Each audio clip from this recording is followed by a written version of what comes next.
You're listening to Empowering Testimonies of Faith with Coach Jeff Connors. Join Coach C, USA Strength and Conditioning Hall of Famer and Certified Health and Life Coach every Monday night at 7 for Empowering Testimonies of Faith as diverse individuals from various professions share their personal journey, leading them to spiritual strength through surrendering themselves to Christ. Coach Connors aspires to influence others to choose a healthy threefold lifestyle with spirituality as the powerful foundation. Now, here is Coach Connors.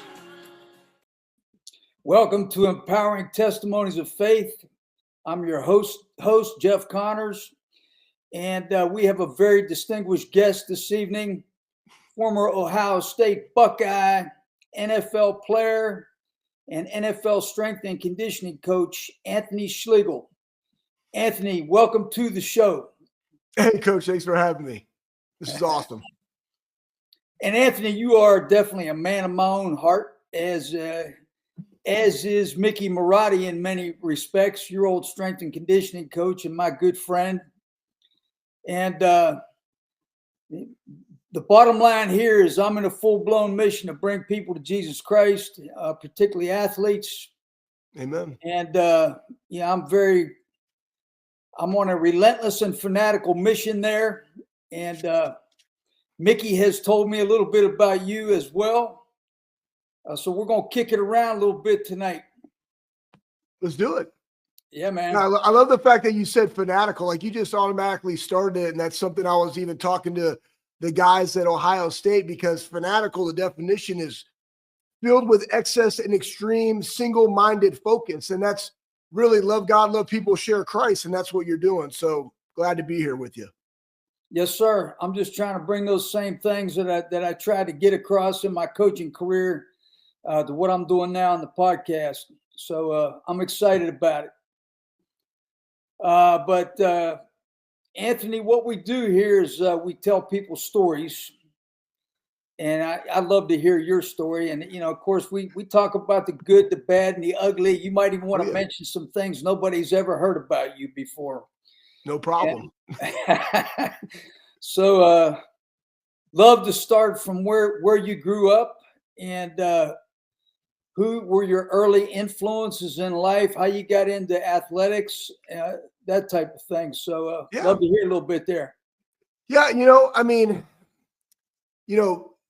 guess, the spiritual journey, the athletic journey, it all starts in the same. We're all the sum of our life's experiences. And I grew up, my dad was a college and high school football coach, right? And he, dadgummit, he's got 2 masters and a doctorate. And when I was born, he was the head football coach, head track coach, head baseball coach at Coe College, and up there in Cedar Rapids, Iowa. And then I was born, and Texas football was exploding. It's like, hey, you know what? I can make more money being a football coach in Texas, coaching high school football, than I can Division III ball. So we ended up moving our family down there, and I've always been like this, like you're going to see, like I'm just juice all the time. And I just remember early on growing up, it was my identity was Anthony Schlegel fullback. Like literally I'm 6 years old. I would introduce myself. I thought fullback was like actually part of my name. Flat top, Tom Rathman. And we're strength guys. Like I always say, getting bumpy in the weight room, and people are like, what does that mean? I was like, listen, when I was like 6 years old, 7 years old, like Tom Rathman had these big traps. I was like, what are those bumps? And my dad was like, those are traps. I was like, how do I get those? He's like, heavy iron and shrugs. I'm like, let's go, let's get them. And I finally got some bumps. They never left me. But I've always loved contact. My dad taught me to love the weight room. My dad was probably athletically by far my greatest influence, because he did a great job of always bringing me around, like I just went with him. He was also the in-school suspension teacher, right? Like that's what happens when you're an offensive line coach, right? You're also the in-school suspension teacher. But I would go to school with him. I'd go to PE with his other coaching buddies and do stuff. This coach, like in the 80s, like they didn't have performance places, but I just very vividly remember my dad in the summers, he just trained the high school kids for free, right? All summer. So he had his varsity group in, he had his JV group in, he had his freshman group in. Then he opened it up to what he called the ankle biters, and that was really like 6th through 8th grade. All day. I mean, the dude literally was coaching kids from sun up to sundown for nothing just because he cared. And I saw that. And I saw him take his offensive lineman, and where we lived in DeSoto, Texas, like didn't have a lot of money, but we would go to this fried chicken place and order just a crap ton of chicken tenders and old school white gravy, mashed potatoes in like the styrofoam cups. I mean, for the masses. And all these dudes would be at our house watching college football. And I saw that impact on people's lives, not necessarily spiritually, but just from a relationship side. And then there came a time where he was training me, and I went to a gym, coach. I grew up at a gym called Metroflex Gym. And this is Metro. I've had a very unique life and training experience. I got to grow up and train around Ronnie Coleman, 8-time Mr. Olympia, and Branch Warren, like these bodybuilder, powerlifting, people. And the owner of that gym was Brian Dobson. And there came a point, I was about 15 years old. My dad and I just started fighting every single time we went in the weight room. Now, why would you fight your dad? Well, one, you think you know everything, and here's my dad, But my dad, I swear my dad couldn't count, coach. He couldn't count. Now, as a coach, I understand what was happening. I was just getting stronger. Progressive overload, like he just didn't compensate for the amount of weight I was able to lift. So he just would add on reps. I just thought this guy was losing his mind, and we would just fight. And finally he gave me over to Brian's like, you got him. And then Brian became one of my best friends, introduced me to hunting. I started going hog hunt when I was 16 years old in East Texas with dogs and a knife. And it was amazing. And then, I get recruited. I'm an all-state linebacker. I'm a state champion wrestler, kind of undersized. This was before all the big-time camps. And I wanted to be in the military, and I ended up going to the United States Air Force Academy. And, here I am. I go to the Air Force Academy, and I'm a freshman All-American, and absolute just a-hole coach. I was great at the military stuff, but I absolutely detested all the other crap. And, I got in a lot of trouble, and I got through it. I ate it, then my sophomore year, I get in trouble. And here's the thing, like, here's where it really kind of turned for me, even spiritually. I'm a freshman All-American. I'm all conference at the Air Force Academy. I got a great support group. My high school sweetheart, like her family, awesome, godly people. But I'm absolutely miserable. I had everything that anybody could want. I was the first ever, underclassman captain at an academy, but I'm just absolutely miserable. It had nothing to do with the academy. It was just me inside.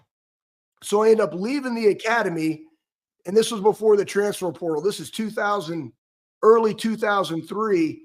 And somehow just God brought me to The Ohio State University. And it's just, as you get to look back, self-introspection and just watching how God works in your life, Richard Bell, who was my defensive coordinator at the Air Force Academy, he coached Mark D'Antonio.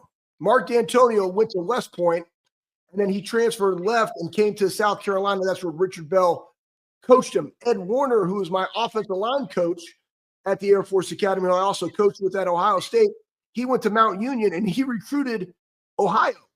And they were like, hey, we got this linebacker. He just left. I think you should take a look at him. I get on campus. I didn't know anything about Ohio State except they played great defense, and they had big ear. So I met Jim Tressel, and I'm just like blown away. I met Bobby Carpenter and A.J. Hawk and all these guys. And I'm like, these dudes are just like the dudes I had at the academy. This brotherhood at Ohio State is real, because I didn't want to leave the academy, but because I love those guys, they also knew I needed to leave. So I was like, I wanted that. That's what I was looking for. And Ohio State was there. And then fast forward till, what was that? Probably the summer of 23. I accepted Christ as my Lord and Savior. I mean, you would have thought, I would have figured it out, but I didn't. And I was at Ohio State. I'm redshirted. I'm here, right? These guys just won a national championship. They're going to the Fiesta Bowl that following season. I got, again, great people. And I was miserable. And I just woke up. I remember one day I woke up after drinking and driving. Because, I mean, I got to campus and it was like a bull in a china shop. You go from Air Force to Ohio State and a former wrestler and linebacker, and I got nothing to do and I ain't playing. Like, things can go sideways real quick. I just remember I woke up one morning and I was like, God did not bring me here to be living this way. I mean, it was, and that's the thing, right? It's I think so many times as believers and what you're doing, Coach, it's, Paul talks about, Paul might plant the seed, Apollos waters it. It's always God that makes it grow. And it was just the culmination of all of these people that God put in and around my life, that he just was knocking on the door of my heart. And it's just that day, boom, the grace train. I got ran over by the grace train that morning when my life changed. And in 2004, my wife and I got married. She came up and the rest was history. And kudos to Tress and kudos to our guys at Athletes in Action, FCA. Those guys were like, no, you're speaking, like you're going. And I'm like, oh, I got to get my life right. And they're like, no, you're going right now. Like, you're speaking. And I was like, well, I'm not going to be a hypocrite. And I just kept making these changes. And it wasn't for me. It was just for him. And it's a beautiful thing to watch. And now you're 43 years old, and I got an 18-year-old, a 17-year-old, a 12, been in coaching, been out of coaching, been an entrepreneur, but he's always at the forefront. It's always that mission of, loving God, loving people, sharing Christ. Gotcha. Yeah, I had a similar experience. I played football for my dad through high school, and I think he's in at least 4 halls of fame, as a player and a coach. So oh yeah, it was a very demanding experience, and I was definitely a better man for it. And my dad's nickname was Wild Billy for a reason. So but I was very fortunate to have him as my father, because I don't think I ever would have made it in coaching at the level that I was able to make it to if it wasn't from my experience with my father, of course, growing up. And I played quarterback for him in high school and so forth. And then I went on to play at the same school he played at it in college, Salem, West Virginia. I don't know if you've ever heard of it, but oh yeah. So not too far from Columbus, I guess. But I wanted to ask you, what were the intangible qualities that got you to Ohio State? I mean, I know you had the physical qualities, but speak to the intangibles a little bit.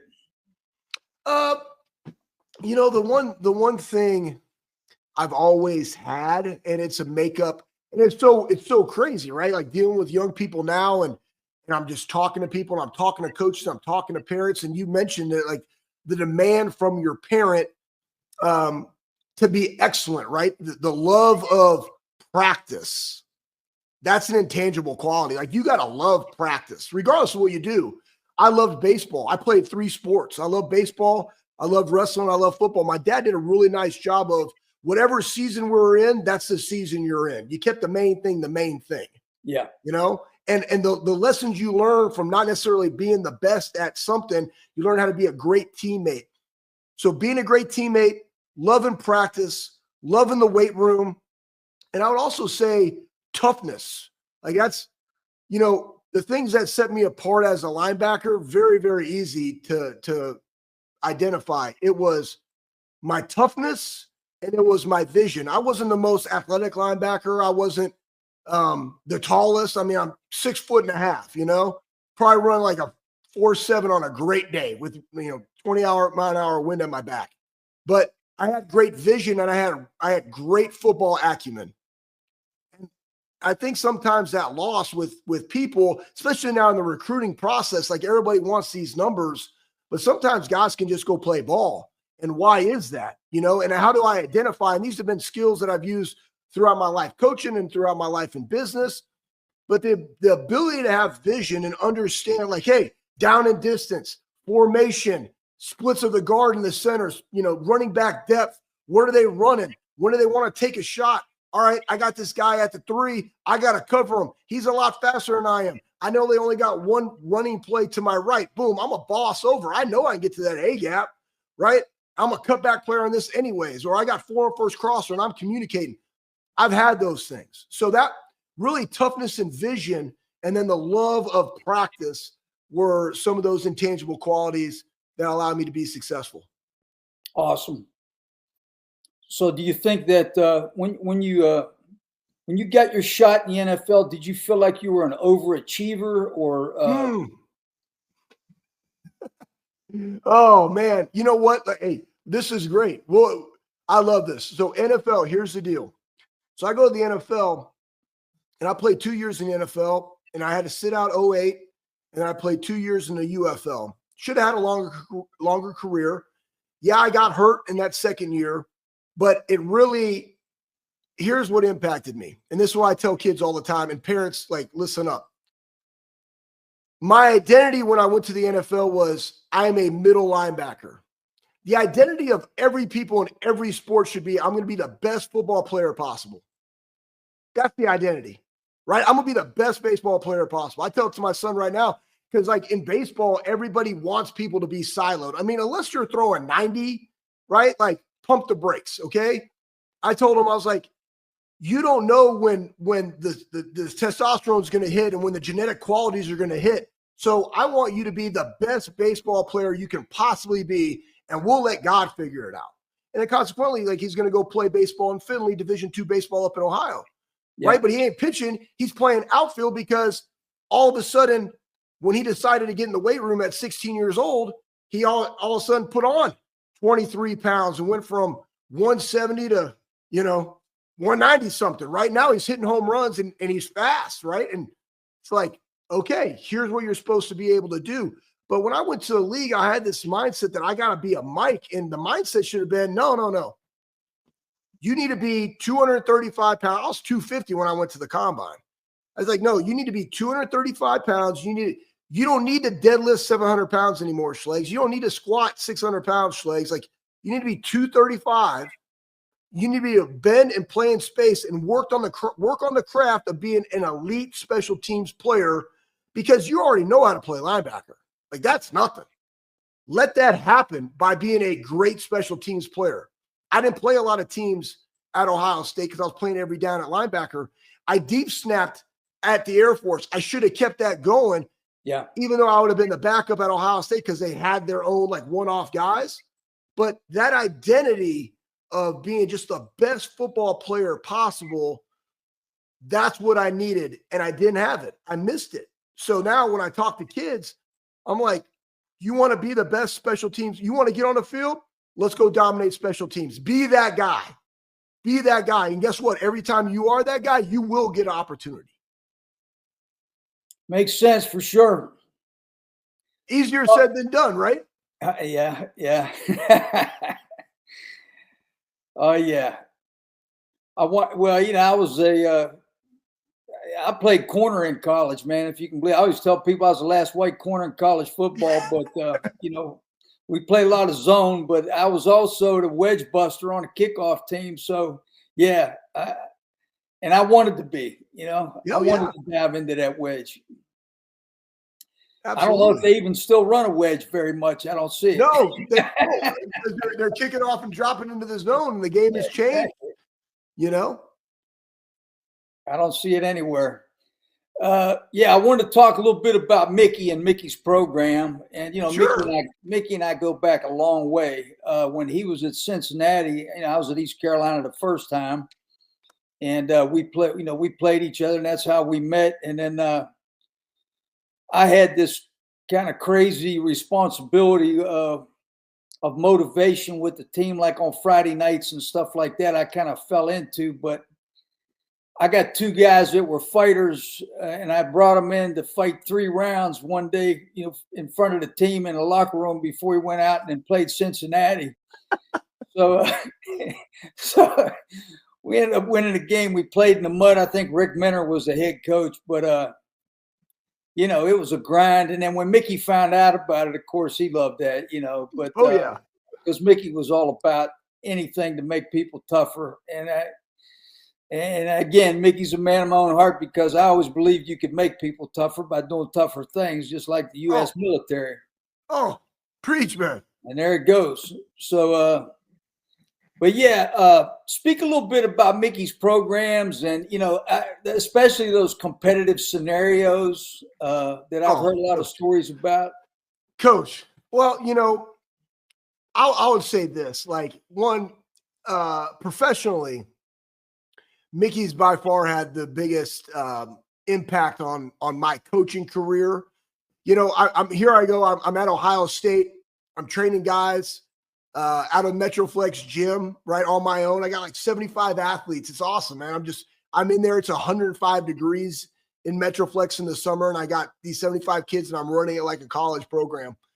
And Tress brings me back, and this is the year they had the tattoo gate and all that stuff. So, it was crazy because literally right behind my house was my church in Texas, and I was going to be the youth pastor there. And I'm like, this is great, man. I'm going to go out there and I'm going to go kill pigs. Because in Texas, like, we'd go out at Metroflex, we'd go out, and I'm like, hey, Steph, I'll be gone for 3 days. She's like, what are you doing? I'm like, well, I'm going to go kill pigs on this day. And then the next day, we're going to go, run some jugs and catch some catfish and stuff. And then we're going to go hog hunt again. And then we're going to do a homeless outreach. And I'm like, all right, cool. This is great. And then I was like, man, this is awesome. I'm going to get kids training, and we're going to talk about Jesus, and we're going to kill animals. Like, this is right on my alley. And Tress calls me up, and he was like, hey, you want to be a strength coach? I'm like, okay, let's talk about it. And I kid you not, like, my wife and I have been praying about it. What do we have to make, et cetera, et cetera. And then the pastor of the church was like, hey, we can't hire you until June. Some things happened with another pastor. They left to go to a different church. So we got to hire this guy before we can hire you. And then literally that next day, Tress called me. And it was the exact same pay. I'm like, Steph, like, this is a total God thing. And he said, hey, your interview is to take Luke Fickle hog hunting, and he has to kill a pig with a knife. I said, I can do that. So I literally took Luke Fickle this was in Dallas. So I think we went down to like Ennis, Texas, where I had like a big ranch. I could go hunt 1,300 acres, and we ran dogs. And sure enough, Luke Fickle stabbed a pig. It was amazing. And I got the job. So I moved to Columbus, Ohio, and then the tattoo thing happens, and Tress resigns, and we're going there. I'm like, Steph, I can't move you up here. Like, I have no clue what's going to happen next year. And we put our house on the market. Next thing you know, they move up, and we're living in this like 2-bedroom apartment that was right by campus. And we go 6 and 7. Urban Meyer gets hired. Mickey Marotti's in there. And this is a great Mickey Marotti. Sir, this is awesome. I wish people did this all the time. So I don't know if I got the job. And he comes in and he's like, hey, I want to look at all these guys, 110 guys in their we're going to put them in groups, and I need all their class schedules. And this is before all the Carmen stuff where it's automated. So I'm printing everybody's class schedule off, and I'm putting it in Excel. And he showed it me on a piece of paper how he wanted it. And I do this for 110 kids, and it's banging. Like, it looks great, just like he asked. And I brought it to him, and he was like, no, this is how I wanted it. I want it this way. And I mean, honestly, man, just completely backwards from what he gave me the first time. And it was a trial, man. He was testing me. Sure enough, boom, I went back in. I redid it. I mean, this thing probably took me a day and a half to do it, but I did it right. And then he eventually, gave me the opportunity to be a strength coach. And I tell you what, I never forget that, right? A lot of people don't test people that way anymore, which I think we should. But to his program, and I always appreciated him giving me the opportunity, but to his program, it's really, it's everything that I love, man. It's mindset, it's competitive excellence, it's toughness, it's attitude, effort, it's accountability. Guys, listen, 2024, there's dudes at Ohio State, starters, them, big time names, were 1 minute late to checking into the nutritionist 30 minutes before the workout. Guess what? No, you out. Clean out your locker. See you Saturday, right? See you and your position coach Saturday. No explanation needed. The culture is the culture. It's Right. Mick, right? Like that's what it is. But then you take all that. That's what it has to be, man. It That's has what to be that way. And guys, I'm telling Yeah. you right now, kids crave that these days. Yeah. You think they don't, but they do, because it's real. Like I got kids. I'm trying to set up my kid. I tell my kids, like, you own your own training. Like, my daughter got sick today, and I'm leaving at 5:20 in the morning to go train my 18-year-old's varsity baseball team. 31 kids getting bumpy, in there. It's awesome. Just super juiced, competitive. We compete, man. But like, she's like, Dad, I am sick, because she was sick last night at her powerlifting meet. And I'm like, hey, you know what? Text your coach.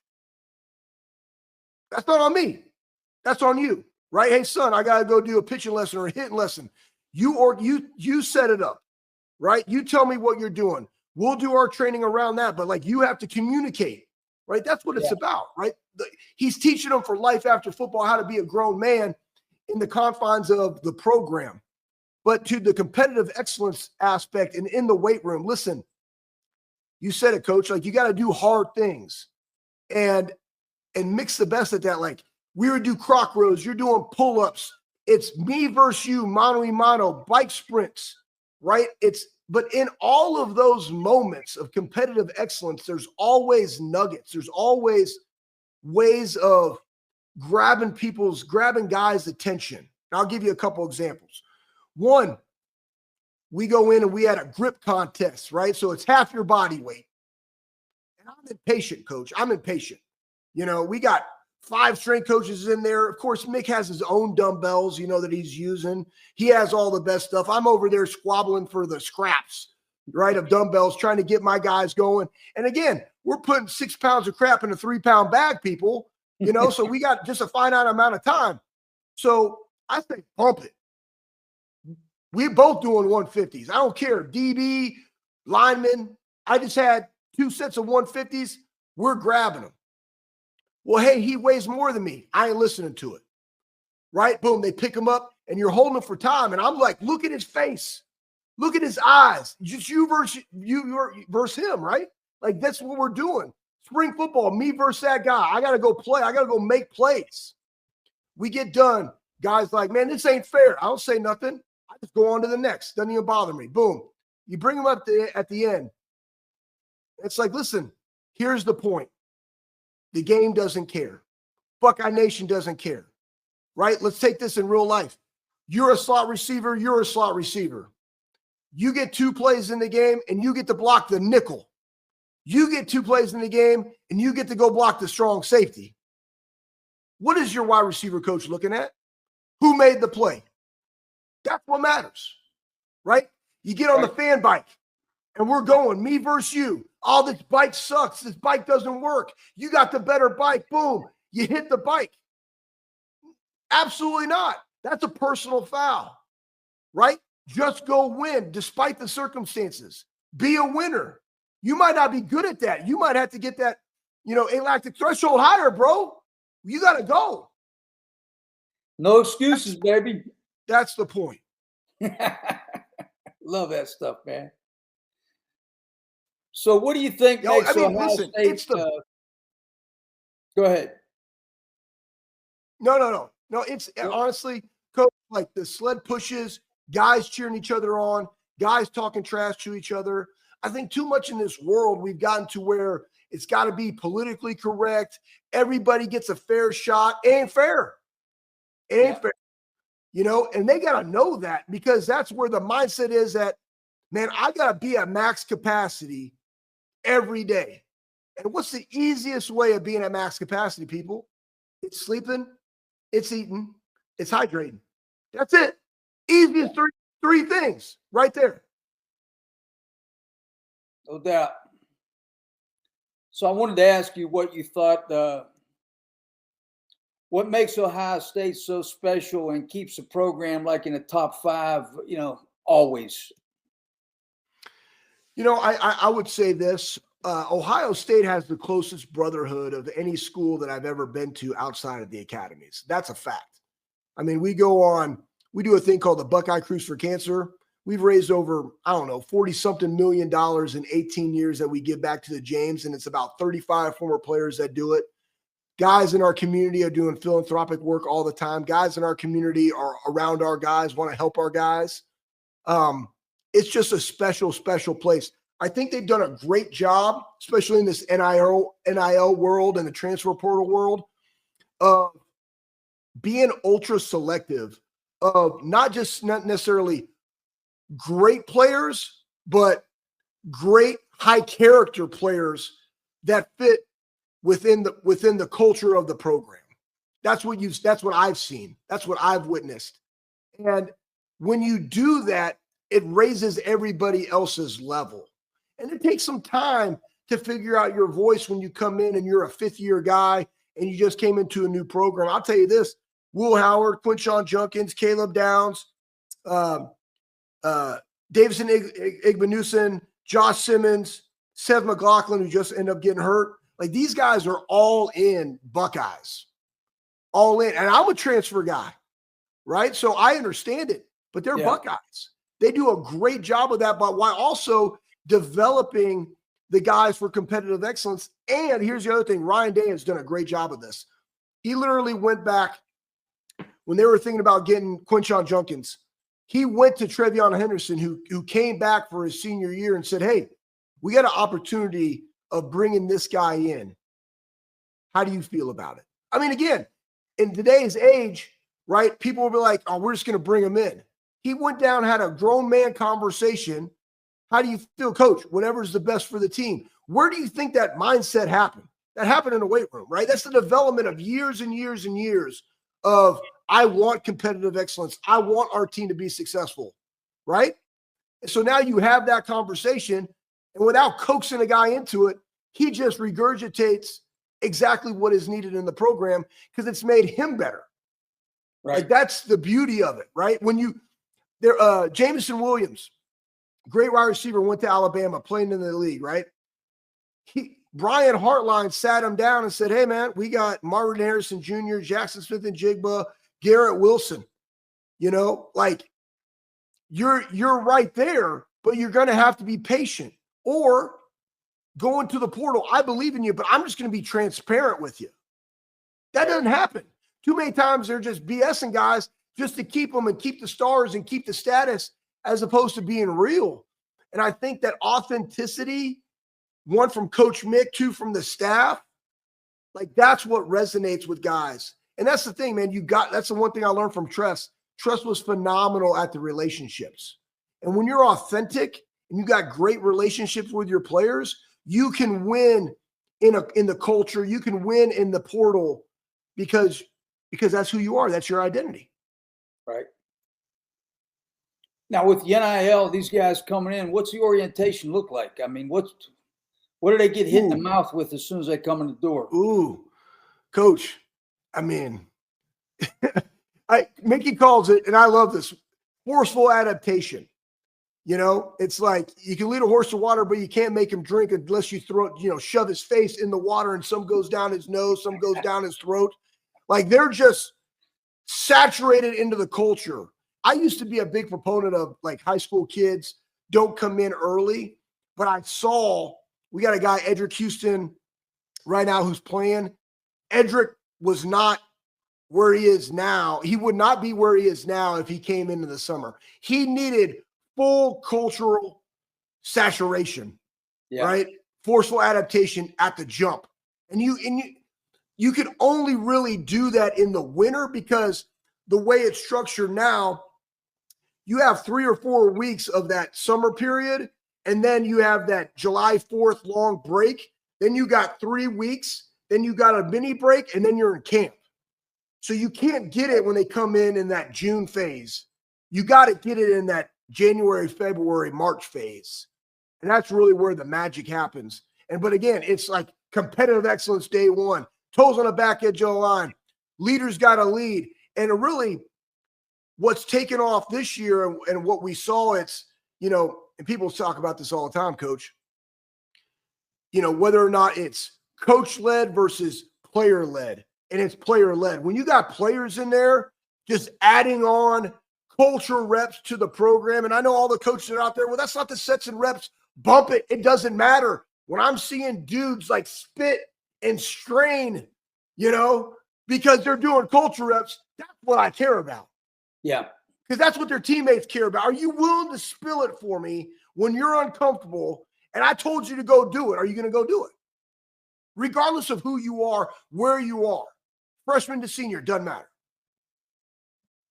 Yeah, I'll tell you a short story. We ran these 300s.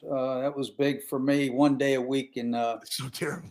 This thing got built up to where we started with 4, and then, okay, coach, we're going to do 6. Okay, we have 1. Now let's go 1 minute rest. Hey, that's easy. All right, we're going to 30 seconds rest. It's terrible. We had coach. We built this up, and this was not me. This was the players. Yeah, I know. God bless them. Built this up in the summer to 10 300s for the skill guys with 30 seconds rest. You had to make them in 55. And about the second week of July, somewhere in there, I let the guys go ahead and try to test. And if they made them, they became a coach, and I gave them a gold shirt. So the next time we ran, they would coach, and the guys that hadn't made them yet, of course, were running them.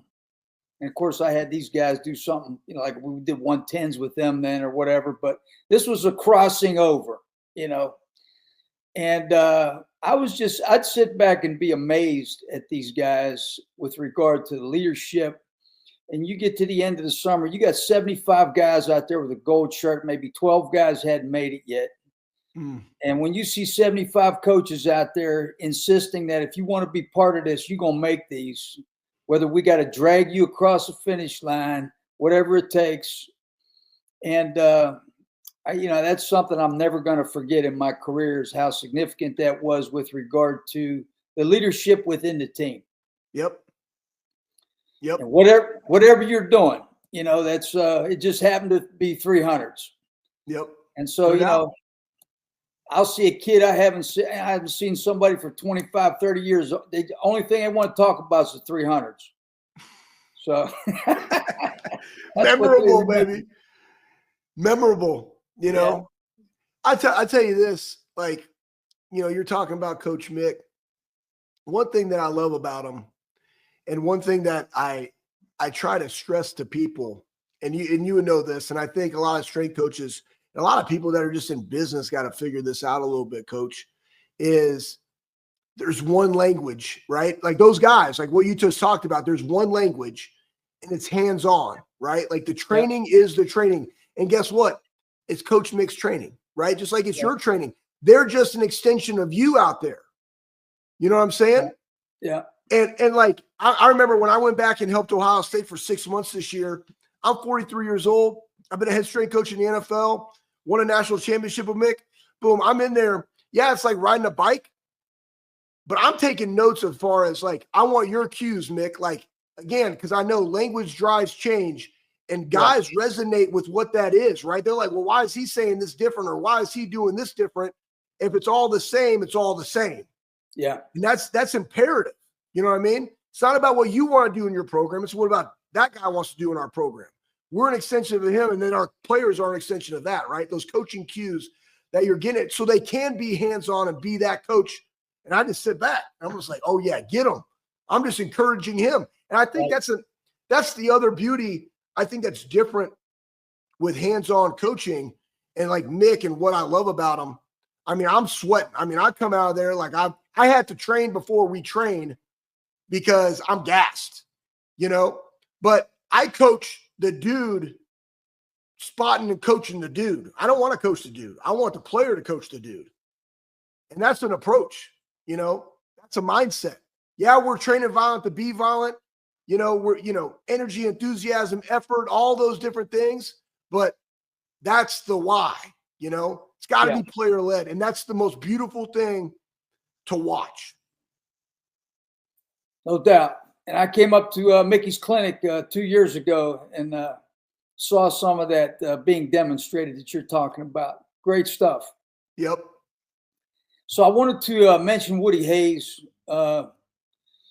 And I guess my question there is there any part of Woody Hayes that still hangs around? Because I became very familiar with him because he recruited a guy from my high school by the name of Fred Puggach. Oh yeah. And I didn't know you know Coach Puggach. Yeah, he went to my high school. My dad coached him, and my dad is Freddie was his guy, man. I mean, he loved Freddie Puggach because he was Great D coordinator at Ohio State, man, in the league. I played with his son. Yeah. So, Woody Hayes came to our high school and spoke at the banquet because he wanted Freddie. And I'll never forget that. But that was incredible because, we all love Woody Hayes, of course. But so, what do people still talk about Woody? I mean, what's the deal? Oh, yeah. I mean, I think the identity of Ohio State will always resonate as Woody, right? Because it's about toughness. The whole 3 yard in a cloud of dust, the whole thing, I'd go for 3, right? But, that toughness, that attitude, right, of who we are, kind of, my dad always taught me, is like, you're blue collar and corn fed, right? Like, that's kind of who we are, right? Blue collar, Buckeyes, right? Like, you want that. The thing about Woody that I think, again, extends past just football is always the pay it forward. And if there's one thing I would say that our football alumni do a phenomenal job of, is they pay it forward. They pay it forward. And that's something that will always be there about being a Buckeye. Gotcha. And that's very special. It makes a difference, no doubt about it. So I just wanted to kind of touch base a little bit. I went and visited the Jaguars one year when I was coaching, when Jerry Palmieri was there. Okay. And I don't know how well you know Jerry. Jerry is a very strong Christian man. And, of course, he was with the Giants all those years with Coughlin. But Jerry sends me scripture every day. And he's kind of has a list that you really should get on that list. I'm going to tell Jerry to start sending it to you because his messages are incredible. And just a great guy to know. And, Jerry's background is he was a fighter. He was a boxer, before he became a strength coach and so forth. Yep. So I had him on a podcast as well. But, talk a little bit about your experience with the Jaguars. I know I don't really know I don't believe anything that I see on television anyway. So, but I know it was kind of short. But what I wanted to ask you about was just, and I've asked a lot of people about this that I've had on podcasts, but like in being at that level as a strength and conditioning coach and part of the staff, does that give you any more insight to provide wisdom to these young, talented collegiate players? What do you tell these guys about the NFL, and how do you give them perspective? I mean, the perspective is, well, one, going in there, right? And I also have an MBA, which, again, to Coach Mick, I remember 2013, Mick's like, hey, you want to be a head guy, you need to go get a master's. I'm like, all right. Why don't you just go get a sports admin? I was like, no, I'm gonna get an MBA because the game of football was changing. And, I always viewed Mick as he's a chief operating officer of Ohio State Football LLC, right? Yeah. Got Ohio State Athletic Inc. Then you got football, right? Ryan Day is the CEO. Mickey Marotti, he's the chief operating officer, hands down. I wanted some more. I know how to train dudes, right? I wanted more tools in my toolbox for that. Going to the league, the first thing I did was, what's my value prop? I played in the league, right? What's my value proposition to these guys? Like, what's going to differentiate us? And it was my sole focus, right? We talked earlier about being fanatical, single-minded focus, obsessively and enthusiastically dedicated to a certain thing. What am I going to do? Here it is. Maximize your value and extend your career. That's it. It's on the wall. Believe in it wholeheartedly. I don't care if you're a practice squad guy. I don't care if you're a high contract guy. I don't care if you're a year 10 guy.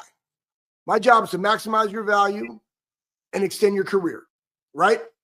So you go in there, and again, I tell kids all the time, like, one, you got to understand your football identity. Two, if you play professional football, you got to be resilient. Three, you got to be disciplined. Four, you got to be able to be adaptable, right? Yeah. And also, more importantly, you can't forget what got you there. I think sometimes when guys get in the league, they forget what got them there from a training perspective, right? You get a lot of soft tissue injuries, like the tissue density and resiliency that you get in a true collegiate offseason program for your guys to be running the way that they do, or the volume that you have to be able to have, the resiliency to be able to play that long of a season in camp, right? You got to train that way. And everybody's all just training power. Like, remember, strength's the foundation of everything, guys. Like, why are we getting away from that? Well, it's because it's the hardest. GPP work is hard, right? So again, when you go in there and you say, hey, man, here's my value prop, maximize your value and extend your career. How am I going to do that as a coach, right? What's going to differentiate Anthony Schlegel and this staff? And again, I don't care how short or long it was. Like, I'm fanatical about it. So I went in, and one, I called every guy. I was like, where are you training? Who are you training with? I want to talk to them. Because I had all of their, sports science data. I had all their counter movement jumps. I had all their hamstring stuff. I'm like, I just want to call your guy just so he knows where you are at the end of the season, so that if you do have some asymmetries, which a lot of guys do, we can talk shop. Because when you come in, I want you to be at max capacity, right? We had a new staff. I said, hey, every position coach, I filmed them. And I said, I want all of your individual drills that you're going to do OTAs day one. I got them all, and I sent them to every position group, all the guys in the position group, 75 guys. I said, hey, I just want you to know these are your coaching cues, and these are the drills that he does, so that through that January through March, before you come here to OTAs, you can work on those things to allow you to set yourself up for success when you come into this coach, right? Then we got them. I'm filming 2-point stance. I'm filming their 3-point stance if they're a defensive lineman, acceleration, shin angles, right? We're doing all this. We're doing all the vault stuff in sports science, asymmetries. We're training our freaking face off, educating, communicating. And even at the professional level and now in college, it's an understanding that when you and I grew up, it was very much a when, what, why. Like, that's how our dad, like, hey, go do this. Like, it's now. You know what I mean? I still have that same thing with my kids. Like, why are you even asking me? Like, just go do it. Like, I thought about it. Just go do it. It's different. It's a why, what, and when, right? You got to be a better educator now.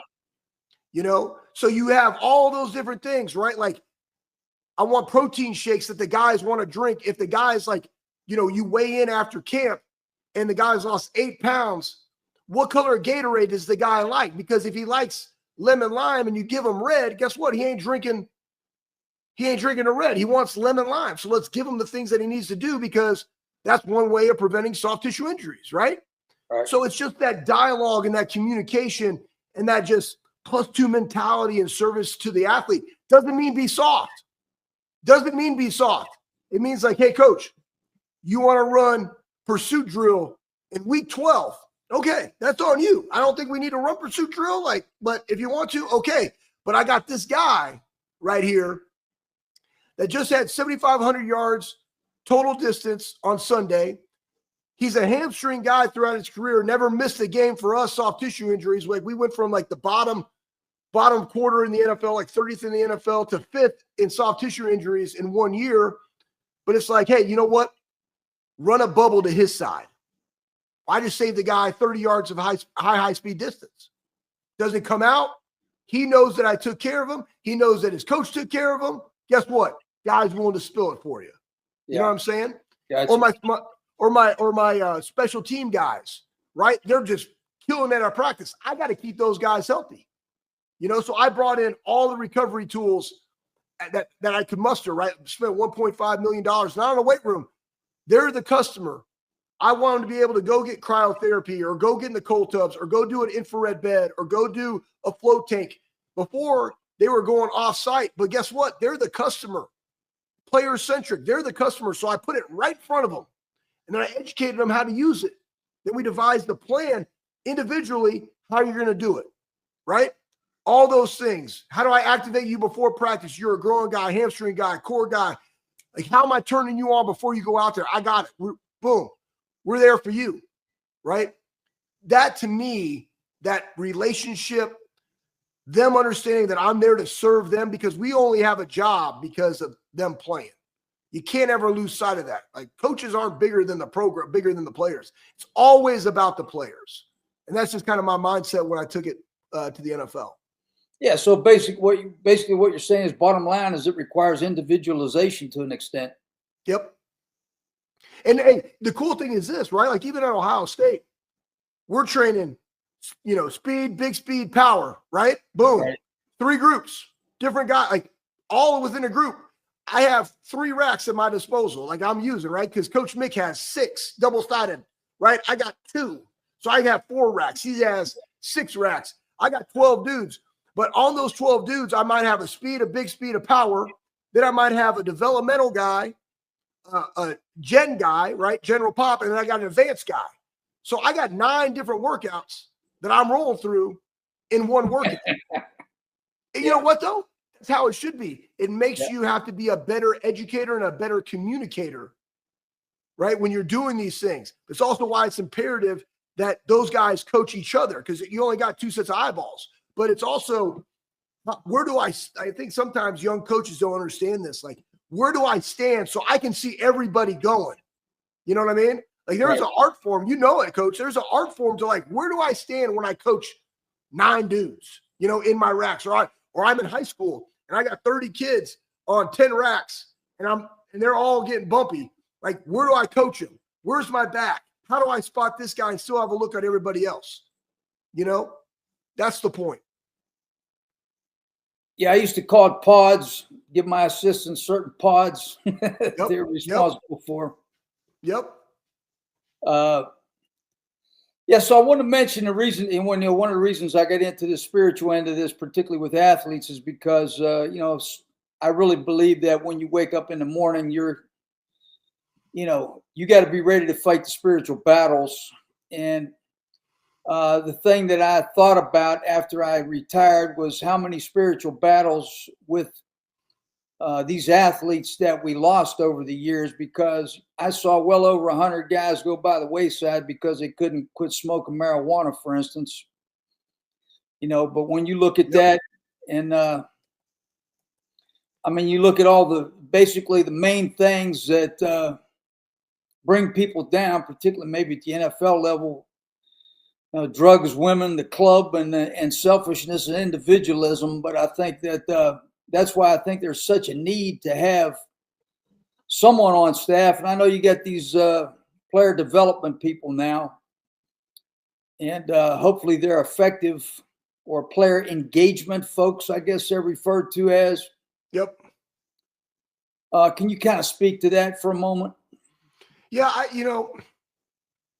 being a coach, being a former player, one, it's critical. Like at Ohio State, we did stuff called Real Life Wednesdays and brought in like speakers, right? Jamie Dimon, Dan Gilbert from the Cavs. I was taking notes in these things. Like, you're developing me. I appreciate this, guys. Like, okay, just taking notes. You're constantly developing guys. You're sending guys to internships because there's life after football, right? You're preparing them. And it matters, right? That goes back to having the discipline to be able to go do these things, even though while your craft is playing ball, there's a shelf life for being able to play football. I think the hardest thing is this is twofold. Well, there's actually 3 components. One, what do guys view as success, right? Is success making it to the league? Is success 5 years in the league, right? What is success to you? 2, what is your identity? Is your identity in ball? Is your identity in Christ? right? Like, where is your identity? How do you identify yourself? That's probably the hardest one, because if you think about it, we've been a football player since the time I was in 5th grade till I was 29 years old. Right. That's a long time, you know? Yeah. And now you're not doing it. And you're not doing it. And now you don't have the guys, because really the only people that truly know, because we're weird, we're crazy, you know, we're high motor, like elite people that just think, I mean, I'm a schizophrenic cat. I probably got all sorts of like mental illness in some capacity, right? The people that really know me outside of my wife are the dudes that I played ball with. And now they're gone. And people are constantly trying to search for that team, right? And that identity. And that's why it's so imperative, you know, to have a relationship with Christ. I mean, like, one, it's the understanding that my good is not good enough. Like, there's the whole, you know, becoming a believer. And what is that? Like, we don't even have anything to do with it. It's 100% completely Christ driven. Yeah. You know, that I can even come to the realization that I am a sinner in need of a savior. That's all God, right? And the grace that he gave me. And all I got to do is just accept it. And boom, life change. Not just overnight, right? As far as like the baggage that I'm carrying with me, that's the sanctification process. But there is a life change and why you need it. And even in the hard times of playing, you know, I mean, I say attack and dominate all the time, but attack and dominate comes from 1 Corinthians 10:31. It's whether you eat or drink or whatever you do, to all the glory of God. I remember I'm sitting there in camp with the Jets, like, Lord, I'm doing everything I possibly can. Like, I'm not just getting a shot. Like, what is it? I literally just opened up my Bible and I was like, you know what? I'm just going to swing. I'm swinging, not swinging for me. I'm swinging for him. Let the chips fall where they may. I'm good with whatever happens in my career. I'm good. Keep the main thing. That's Christ. Boom, just go out there and play. Took it off my plate, right? I think that's the reasoning, right? Like, everybody's searching for that next thing. We were so enthralled in it, and it was such a part of our identity and what we valued as success, or what we deemed was success, was this identity of a football player, whether it's money or tackles or my name, accolades, doesn't matter, right? But once that identity is in Christ, you're doing it for a whole different reason. That doesn't stop my appreciation and love of violence on the field. It doesn't make me softer, right? It doesn't make me not want to strain in a weight room more. It makes me want to do it more. It makes me crave. I miss it. Like, what do you miss about football? I miss the physicality. But that's how God made me, you know? Yeah, I think that's where guys lose their way. Not too many people talk about the toughness of Jesus Christ, and I talk about that a lot. And I started a tradition where every Easter I stand on my feet and I watch the Passion from beginning to end, and I don't move. I stay focused. And I would encourage anyone to do that, because it'll give you a little bit of a wake-up call as to what he's done for you. Amen. I mean, you look at even Paul, right? Paul got stoned. Oh, yeah. Left outside the city. Dude got up, walked back in the city. You know, like, all sorts of stuff, right? And toughness isn't just being like physically tough. Toughness can be in being emotionally tough, right? Being spiritually tough, knowing how to bite my tongue. You know, that's toughness. Yeah. Right. And where does all that come from? Right. That all comes from the Lord when you've accepted Christ. Like, it's not you, because Anthony Schlegel, like, the thing that I probably wrestle with the most is probably my anger. It's like some temper stuff. You know what I mean? I'm constantly trying to squelch everybody. God, just give me a different heart disposition, you know, right now toward this. Because this guy's just talking trash. We're just out here coaching football, having fun. Like, what is this guy talking about? You know? Yeah, I mean, and sometimes in your life, God's going to punch you right in the face to get you scared away. I mean, I had a melanoma. I've been living it. Yeah, you know, I had a melanoma that was unexpected one time. I didn't even know what a melanoma was. I was like, well, they're like, yeah, you need to come in. You got a melanoma. I'm like, well, what's that? I mean, can I just wait and come in there? I'm like, what's going to happen if I don't come in? They're like, well, you're going to die. It's like, all right, I'll be there Monday. So, they had to take a lymph node out of by my ear and in my neck to make sure that it didn't spread. And, when I went to oncology and I was in this waiting room with all these cancer patients, let me tell you something, man, that was a wake-up call when you see the look on everybody's face in that oncology waiting room. Oh, yeah. And then you realize, hey, I'm one of these guys. Yep.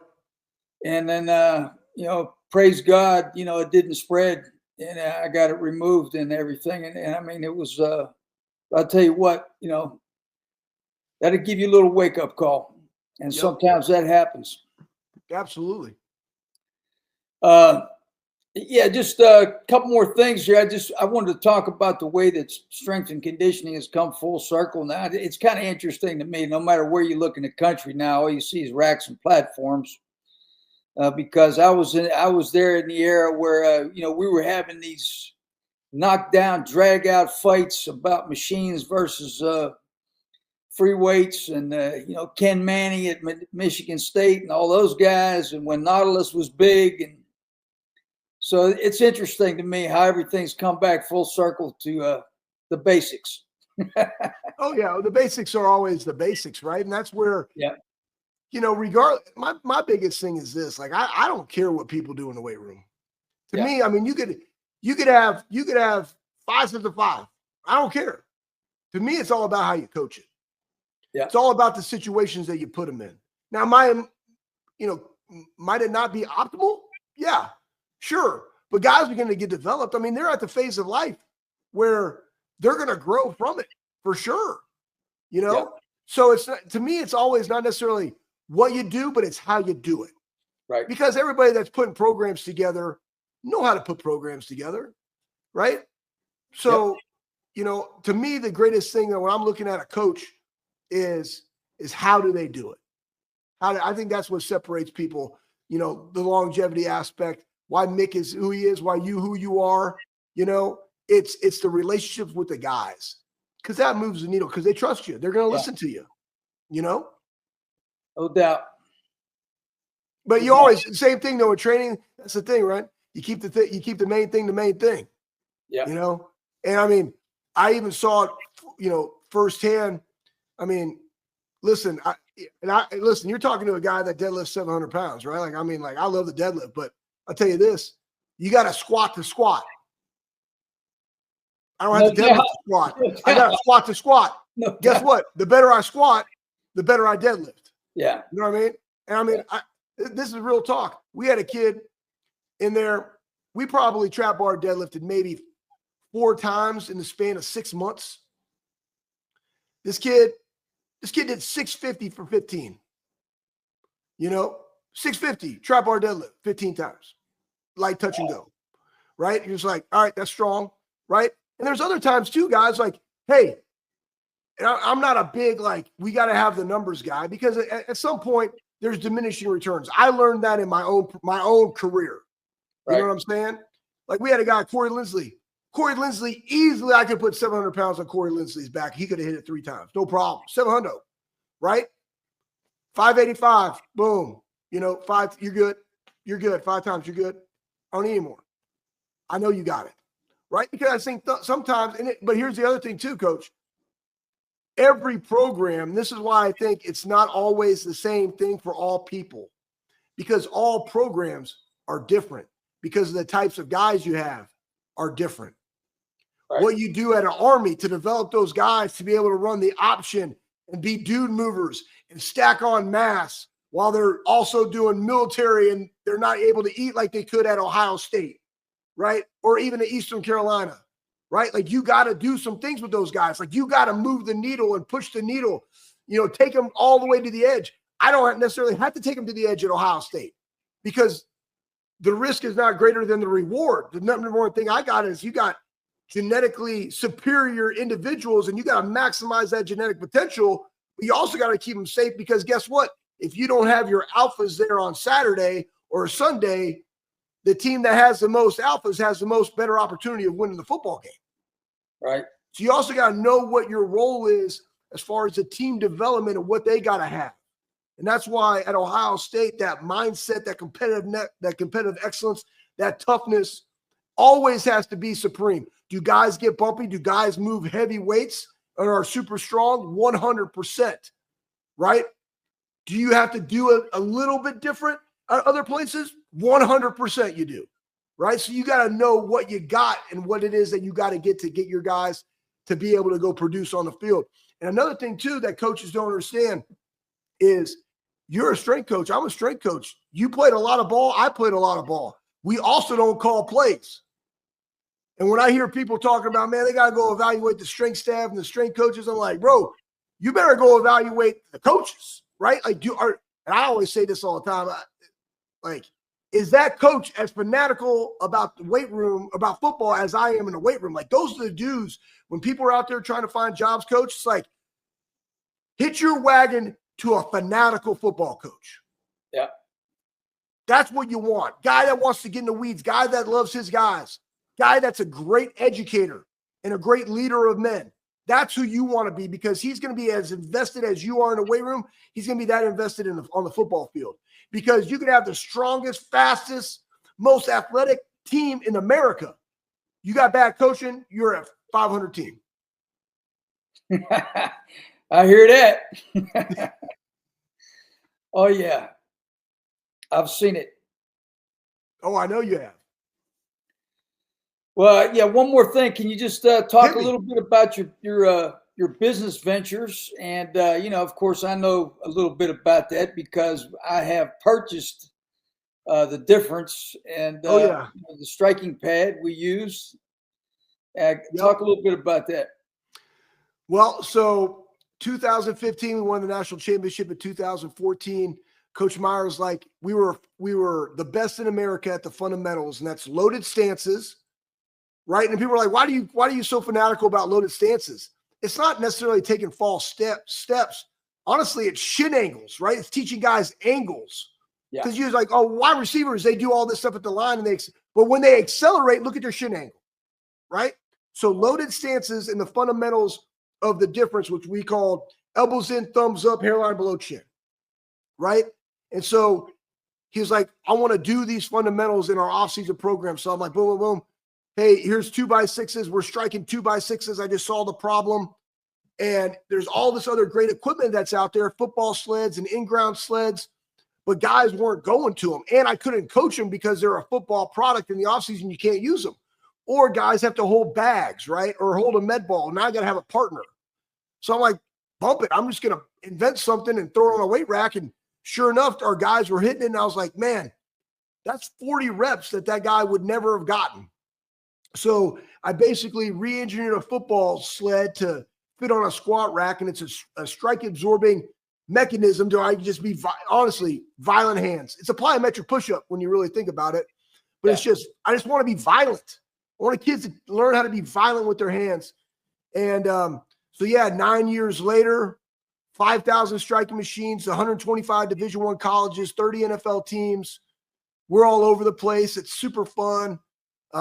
Always kind of tweaking, thinking about what I could do next with it. And then I'm also the executive vice president. I run a facility in Columbus, Ohio called the Armory. And we really are the first to market sports performance model of the NFL of Ohio State for the general public. Super cool. Medical, fitness, and recovery. Because when you're a football player, a football coach, and you get out of the building, like, I don't even know how to make a doctor's appointment. You know what I mean? Right. But I got my direct primary care doctor. He's right there in my building. Hey, man, I got the sniffles. Boom. It's at my pharmacy. Awesome. 12,000 square foot weight room, right? We have all the recovery modalities. We have DEXA scans, VO2 max, rest and metabolic rate, physical therapy, dietitian, like everything that you would have in a collegiate and NFL program for those athletes. We got it for the general public. Nice. It's awesome. I mean, Coach, I got 90-year-old people, Mary and what's the dadgum name? Ron. They're in there getting bumpy in the weight room, loving it. Juiced up music, right? They know, because the people that we get, and the cool thing is we started this in December of 23. We went from 900 people to 1,850 people in 11 months. Wow. And the people that come to us, they know they need a lifestyle change. And it's that one-stop shop mentality of, hey, how's your training going? Oh, my DEXA scan results over the last 3 months, 3 months, I really didn't hit my goals. Well, why? Well, I don't know. It might be my training. No. How's your sleep? Oh, I sleep terrible. Well, how was, your rested metabolic rate was this and you're on a diet for this? Like, how good were you with your diet? I've been so inconsistent with my diet. So maybe it's not the training that's failing you. Maybe it's your nutrition and your diet. Let's clean that up. Let's reevaluate in 3 months. Like, that's the conversations we're having. Gotcha. Super fun. People's lives are changing. I get to see it every day. It's pretty fun. Yeah, I'd love to see the place. In fact, I was going to come to Mickey's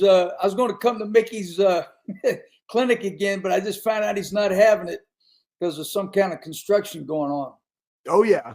Well, hey, listen, anytime you're in Columbus, Ohio, we're right by campus. So you come see me. Yeah, there's a good shoulder guy up there somewhere. I may be coming to see him, so I'll stop by. Come on. Well, Anthony, before we close, I always like to offer a prayer, and I can't tell you how much I appreciate you coming on. I'm always looking for guys that are basically following Christ, to former athletes, coaches, to get involved with me with my mission, and I really appreciate it. Absolutely, Coach. My pleasure. I told Mickey I need Tebow next, so hey, man. Yeah, you know a guy. A guy. Yeah. So I'll go ahead and offer a prayer now. Lord, I thank you again for bringing me another brother in Christ to fellowship with and influence the world. We're faithful in praying for you to bless us with the ability and influence to bring people to your word. Yes. Use our energy, Lord, that we have valued as coaches for the good of your people. Help us lift up someone, Lord, every day, giving them physical, emotional, spiritual strength. And we ask this in the name of Jesus Christ, our Lord and Savior. And all the coaches said, amen. Amen. All right, brother. Thanks a lot. My pleasure, Coach. Appreciate you, bro. Again sometime. Take care. Sir. All right. Join Coach C, USA Strength and Conditioning Hall of Famer and certified health and life coach, every Monday night at 7 for empowering testimonies of faith as diverse individuals from various professions share their personal journey, leading them to spiritual strength through surrendering themselves to Christ. Coach Connors aspires to influence others to choose a healthy threefold lifestyle with spirituality as the powerful foundation.